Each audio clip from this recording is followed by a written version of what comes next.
Hello नमस्कार दोस्तों, स्वागत करते हैं आपका अपने सिलेक्शन को जो ऑनलाइन यूट्यूब चैनल पर। जैसा कि आपको पता है, हम रीजनिंग का प्रैक्टिस सेट लेकर आते हैं जो कि हमारे आगामी यूपीपी और अदर कांस्टेबल एग्जाम की दृष्टि से और पेट की एग्जाम की दृष्टि से भी बहुत ही महत्वपूर्ण और बहुत ही इंपॉर्टेंट है। आशा करते हैं आप लोग स्वस्थ होंगे, आपकी तैयारी बहुत अच्छी चल रही होगी, आप फुल मोटिवेशन के साथ अपनी तैयारी में लगे होंगे। जो हमारे चैनल पर नए हैं उनके लिए हम बता दें, हम रीजनिंग की प्रैक्टिस सेट लेकर आते हैं जो 10+2 तक के और अदर मतलब 10+2 तक के सारे सिलेबस के अकॉर्डिंग है, चाहे आप किसी भी एग्जाम की प्रिपरेशन कर रहे हो। बाकी अगर हमारे चैनल पे नए हैं तो हमारे चैनल पे लगभग सभी सब पेट और यूपीपी के अकॉर्डिंग सभी सिलेबस कवर करवाए जा रहे हो, चाहे वो हिंदी हो, चाहे जीएस हो, चाहे रीजनिंग हो, चाहे मैथ के क्वेश्चन हो। शेड्यूल कुछ ऐसा है हमारे कि सुबह से 6 बजे आपको जीएस के क्वेश्चन देखने को मिल जाएंगे, 6-7 बजे हम खुद आपको देखिए मैथ रीजनिंग क्वेश्चन करा रहे हैं, 8 बजे आपको मैथ के क्वेश्चन और 9 बजे क्रमशः हिंदी के क्वेश्चन देखने को मिल जाएंगे। तो आप अगर प्रिपरेशन कर रहे हैं तो हमारे चैनल से जुड़ जाइए। अगर चैनल पे नए हैं चैनल को सब्सक्राइब जरूर कर लीजिएगा। बाकी आज के क्वेश्चंस की बात करें तो आज के टॉप 15 क्वेश्चंस, अबाउट 15 क्वेश्चंस है जो किसी न किसी एग्जाम में पूछे गए क्वेश्चंस है। ठीक है, और स्टार्ट करने से पहले हम बता दें, पहले हमारे हर तरह के क्वेश्चन रखने का प्रयास होता है, हर वेरिएशन होता है, मतलब क्वेश्चन का हर तरह से क्वेश्चन रखे, हर तरह के क्वेश्चन रखे जाएँ जो आपको प्रॉब्लम ज़्यादा क्रिएट करते हो। चलिए स्टार्ट करते हैं आज का सेशन और पहला क्वेश्चन देखते हैं। आज का हमारा देखिए पहला क्वेश्चन क्या है, कैलेंडर से है। यदि 8 जून 2037 को रविवार है तो 8 जून 2036 को कौन सा दिन होगा। कैलेंडर में 3 तरह सवाल पूछे जाते हैं, मैंने पहले आपसे बोला है। एक होता है कि डेट देकर आगे का डेट पूछे, आगे का डेट देकर पूछे दिन, और एक होता है कि आज का डेट देकर पिछले डेट का दिन पूछे। एक होता है डायरेक्ट एक दिनांक दे दे और पूछे कि सीधे सीधे बताइए इस दिन कौन सा दिन होगा। ठीक है, तो जो डेट से डेट पूछता है वो तो इजी होता है, लेकिन अगर यहीं सीधे पूछ देता है कि 8 जून 2037 को कौन सा दिन है, ठीक है, तो ये वही वाला होता है कि ऐसा क्वेश्चन करवाए भी है, करवाएं रखें, ठीक है, आगे भी करवाते रहेंगे, परेशान मत होइए। पहले इसको देख लेते हैं, टाइम नहीं वेस्ट करते हैं हम लोग। चलिए 8 जून 2037 को रविवार था, तो 8 जून 2036 को कौन सा दिन है। 8 जून 2036, जून देखिए वही है, जून का है, 8 जून से 8 जून मतलब बस साल का अंतर है। 36 से 37 कितने साल का अंतर है, 1 वर्ष का अंतर है। ठीक है, लीप ईयर, हाँ 36 लीप ईयर है, लेकिन इससे 8 जून मतलब इसने सॉरी ये डाक चुका है, फरवरी डाक चुका है। अब 36 के बाद 37 आएगा नहीं, आगे जा रहा है, तो फरवरी डेट डाक चुका है, तो ये लीप ईयर नहीं माना जाएगा। तो एक साल में कितने विषम दिन होते हैं, एक होते हैं, आपको सबको पता है। साधारण वर्ष होगा तो एक विषम दिन होगा। ठीक है, साधारण वर्ष होगा तो क्या होगा, एक विषम दिन। यही लीप ईयर होता तो क्या हो जाता, दो हो जाता है। ठीक है, कितना, 2 विषम दिन हो जाता। तो हमारा क्या है, साधारण वर्ष है, तो कितना लीप ईयर कितना हो जाएगा, 1 विषम दिन आ जाएगा। विषम दिन की संख्या कितनी आ गई, 1। अब समझिए क्या है, अच्छा विषम है, सॉरी ये विषम है। और अब बोल रहा है कि 2037 को रविवार था, तो उसके पहले क्या होगा, तो 1 विषम दिन है, मतलब इस रविवार में से 1 घटा दीजिए। अगर आगे 36 का देके 37 का पूछता तो इसमें जोड़ देते, 37 का देके इन्होंने 36 का पूछा तो क्या करेंगे, 1 घटा देंगे। रविवार का कोडिंग क्या होता है, 7, 1 घटा देंगे, कितना आ जाएगा, 6 कोडिंग किसका होता है, ये होता है शनिवार का, ये होता है किसका, शनिवार का कोडिंग क्या होता है, 6 होता है। ऑप्शन नंबर दूसरा दीजिए, क्या है, शनिवार हमारा ऑप्शन है। ठीक, चलिए अगला क्वेश्चन देखें। एक लड़का मैदान में उत्तर दिशा के सम्मुख खड़ा है, चलिए मतलब उत्तर दिशा की तरफ मुख करके खड़ा है। यदि वह लड़का 65 डिग्री दक्षिणावर्त घूमता है, दक्षिणावर्त मतलब क्लॉकवाइज, ठीक है, उत्तर की दिशा में मुख कर खड़ा है और वह क्लॉकवाइज यानी घड़ी की दिशा में, दक्षिणावर्त मतलब क्लॉकवाइज होता है, 65 डिग्री घूमता है, और 65 डिग्री वामावर्त मतलब एंटी क्लॉकवाइज दिशा में घूमता है, तो वह अब किस दिशा में के सम्मुख है। चलिए देख लेते हैं, इसको साइड में कर लें। हमेशा क्या, उत्तर दिशा में ऊपर माना कीजिए ताकि आपको बाद में कभी भी कोई दिक्कत ना हो। कहाँ लड़का खड़ा है, देखिए मान लीजिए यहाँ लड़का खड़ा है, उसका मुंह कहाँ है, उत्तर दिशा में है, बस दिशा की बात किया, डिस्टेंस की बात नहीं किया। कहाँ, 65 डिग्री क्लॉकवाइज घूमता है, तो क्लॉकवाइज क्या होगा, ये होगा, ये क्या है, ये क्लॉकवाइज है, घड़ी इसी दिशा में घूमती है, बाएं से दाएं की तरफ। तो कैसे कितना घूमता है, 65।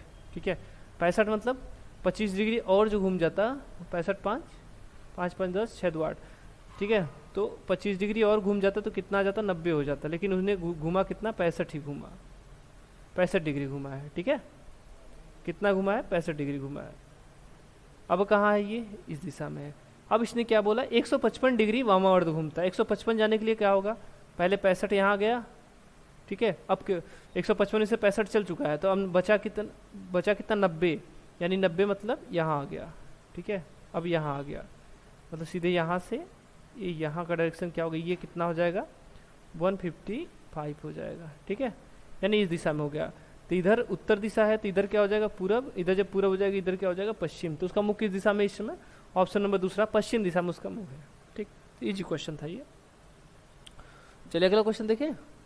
प्रश्नवाचक चिन्ह को उस विकल्प से प्रतिस्थापित कीजिए जो प्रथम युग में प्रयुक्त तर्क का अनुसरण करता है। चलिए क्या है देखिए, b बराबर b का संबंध 35 से है, तो डी एफ का संबंध पूछा है। b का क्या होता है? 2 होता है और इसका क्या होता है? 5 होता है। तो ये दोनों जोड़ देंगे, कितना आ जाएगा? 7। और इसमें से देखिए कितने का गुणा? 35 लाया, तो मतलब गुणते 5 कर दिया, तो 7 बचे 35 हो गया।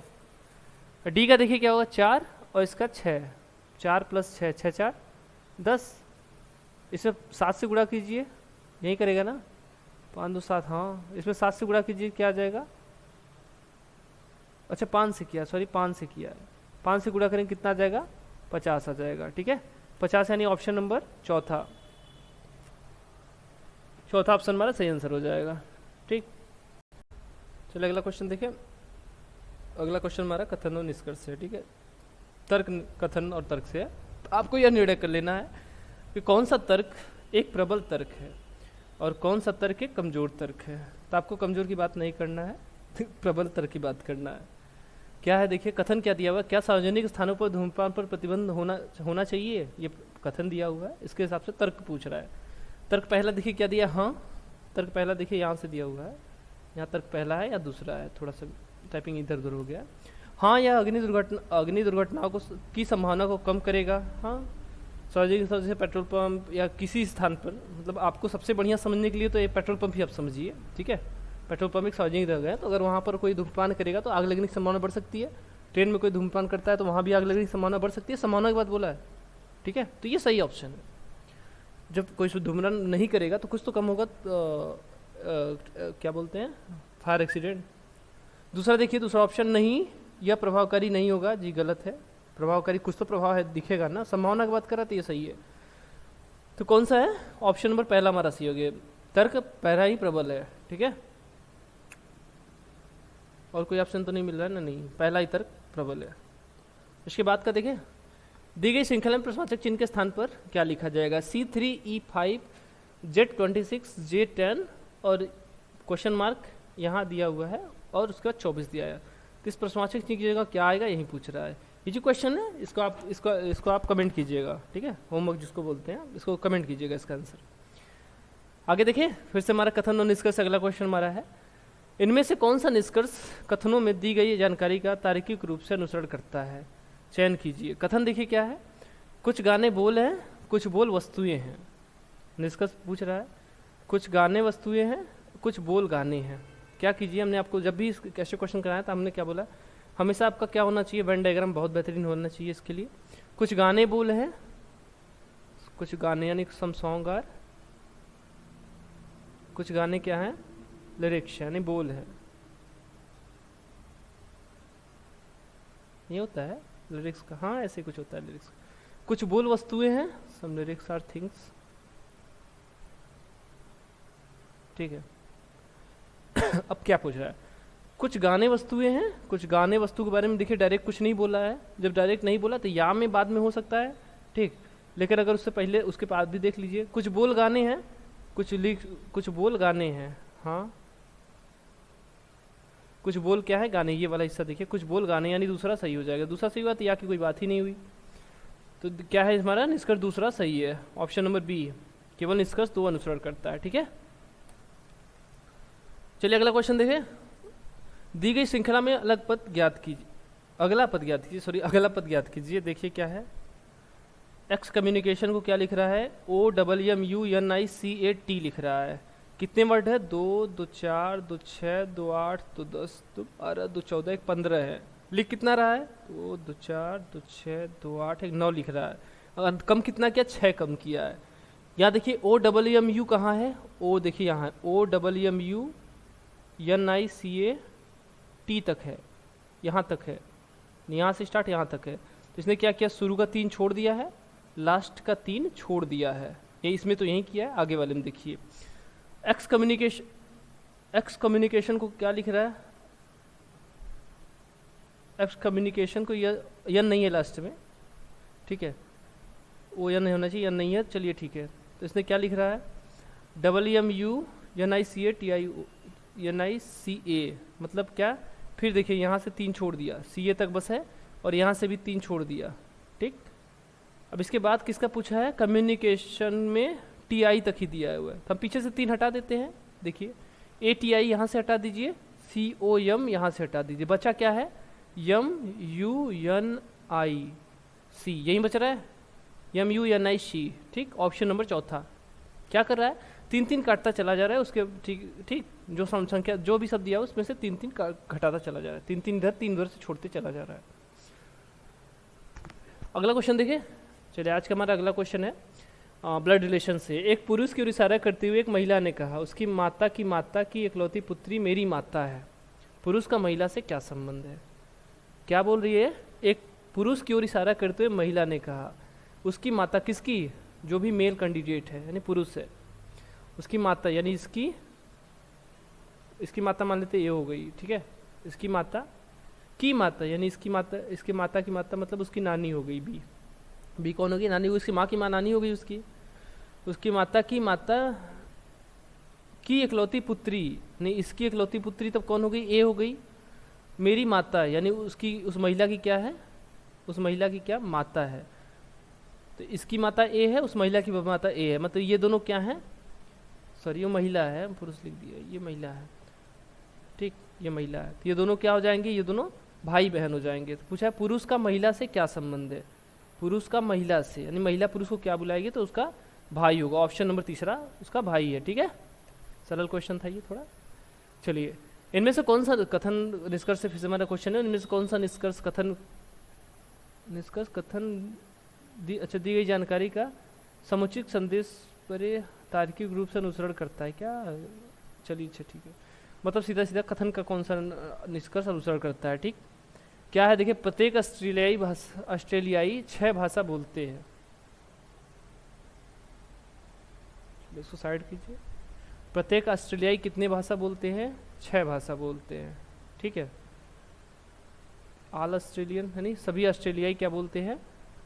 6 भाषी होते हैं, 6 भाषी होते हैं, 6 भाषा, ठीक है, 6 भाषा बोलते हैं। एंटोनियो 6 भाषा बोलता है। चलिए एंटोनियो की बात करें, एंटोनियो क्या बोलता है? 6 भाषा बोलता है, ठीक।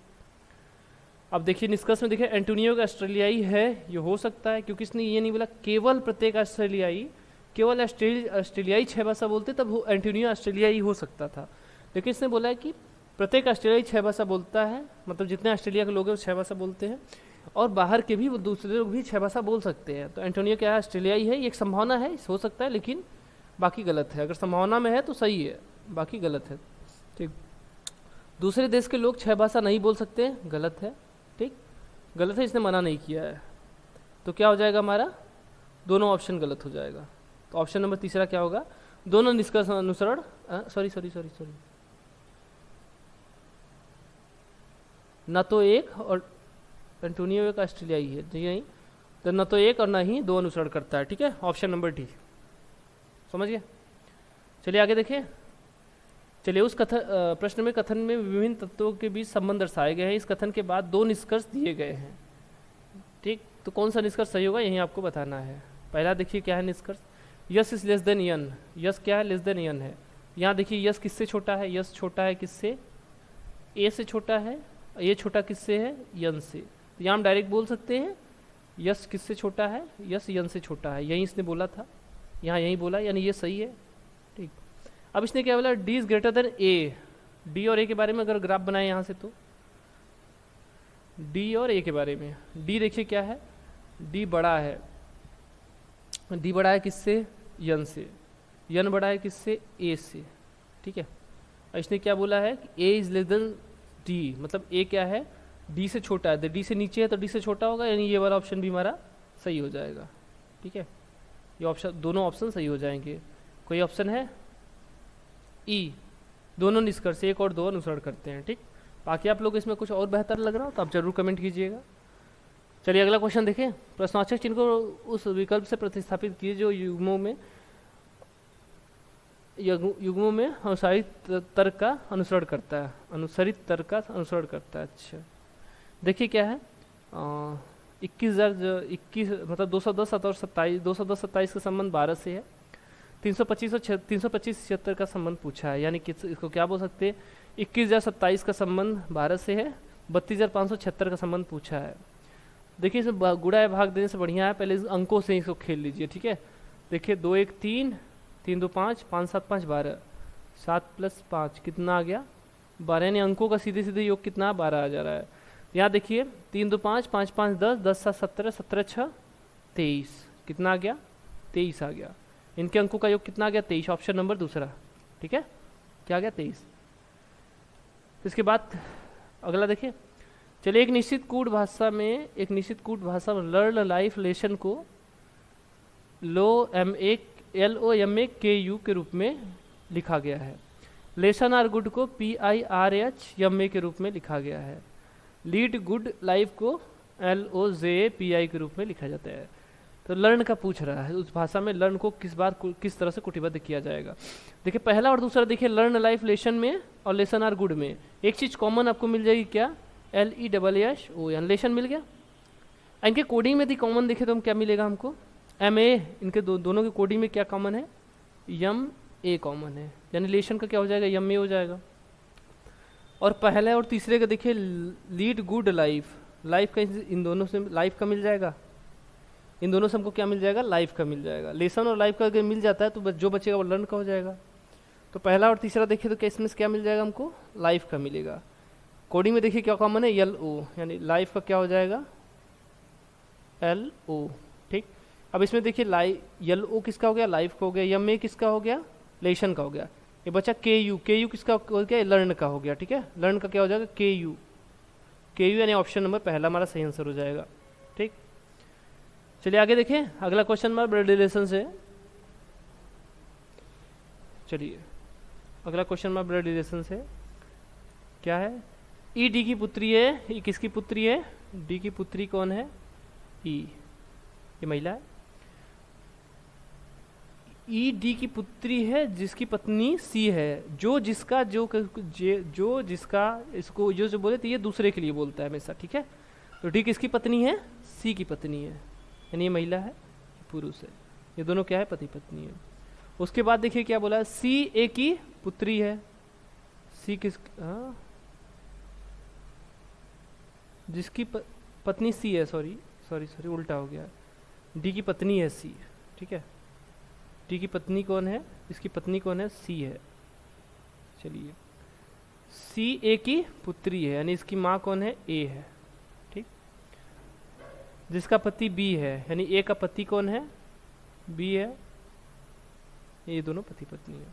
यानी सी डी के क्या है, सास ससुर है, और सी के क्या है, माता पिता है। तो क्या बोल रहा है डी, अच्छा डी का बी से क्या संबंध है, डी का बी से मतलब बी डी को क्या बुलाएगा, तो डी है कौन, बी के पुत्री का पति है, उसके पुत्री का पति मतलब उसका दामाद हो जाएगा। ठीक है, ऑप्शन नंबर पहला। आगे देखें, दी गई जानकारी को ध्यानपूर्वक पढ़िए, यह भी ब्लड रिलेशन से हमारा क्वेश्चन है, और प्रश्न का उत्तर दीजिए। क्या है देखिए, A + B का अर्थ है ए बी का भाई, A - B का अर्थ है ए बी की बहन है, A* B का अर्थ है ए बी की माँ है, ए बी की माँ है। A/B का अर्थ है ए बी का पिता है। तो दिए गए व्यंजक P/Q, ये क्या है, अच्छा यार ये प्लस था, एक सेकेंड रुकिए, ये ऐसे था, ये सही है। चलिए P/Q + R - S में, तो डायग्राम इसका बना लीजिए हमेशा। देखिए कहाँ, बाएं से दाएं चलिए, इसमें देखिए A + B में क्या है, A B का भाई है, B का भाई कौन है, A है। ठीक, इस तरफ से बता रहा है, दाहिनी तरफ से बाई तरफ, तो आप भी दाहिनी तरफ से बाई तरफ से। आर माइनस यस के लिए देखिए, माइनस के लिए क्या बोला, बहन है, तो यस की बहन कौन है, आर, ये बहन है, ठीक। प्लस के लिए देखिए क्या बोला था, प्लस के लिए भाई बोला था, यानी क्यू क्या है, भाई है, डबल बार लगी, यानी क्यू क्या है, भाई है, किसका, आर का, यानी यस का भी भाई हो गया। उसके बाद देखिए भागे के लिए क्या बोला था, पिता है, यानी क्यू का पिता कौन है, पी क्या है, पिता है, किसका, क्यू का नहीं, तब तीनों का पिता होगा, ठीक है, तीनों का पिता कौन है, पी है। क्या पूछा है, पी का यस से क्या संबंध है, पी का यस से क्या संबंध है, तो पी क्या है, यस का पिता है, ठीक, यानी तीनों का पिता है, यानी यस का भी पिता है, आर का भी पिता है, समझ गए। चलिए आज के लिए इतना ही। आई होप आप लोग को सेशन बहुत अच्छा लगा होगा, आप हमारे साथ सेशन में बहुत बेहतरीन तरीके से एंजॉय की होंगी, चीज़ें आपको नई सीखने को मिली होंगी। बाकी अगर वीडियो अच्छा लगा तो वीडियो को लाइक कर दीजिए, और जो भी होमवर्क दिया जाता है आप लोगों से बहुत रिक्वेस्ट है, हम्बल रिक्वेस्ट है, कम से कम कमेंट किया कीजिए, ताकि हमको लगे कि नहीं आप लोग आते, मतलब प्रैक्टिस करते हैं हमारे सेशन से, और फिर चीज़ें आपको समझ में आती हैं, क्योंकि हम बहुत ईजी क्वेश्चन आपके लिए बहुत ईजी क्वेश्चन देते हैं, ठीक, ताकि आपको ज़्यादा प्रॉब्लम ना हो कि उनको भी जो जीरो से स्टार्ट करते हैं। बाकी अगर हमारे चैनल पर नए हैं तो चैनल को सब्सक्राइब कर लीजिए। यदि आसपास आपके अगर कोई है ऐसा कुछ जैसे जो भी प्रिपरेशन करना चाहता है तो एक बार हमारा चैनल उसको जरूर सजेस्ट कीजिएगा। बाकी अगले सेशन में फिर मिलेंगे, तब तक के लिए नमस्कार, जय हिंद, जय भारत।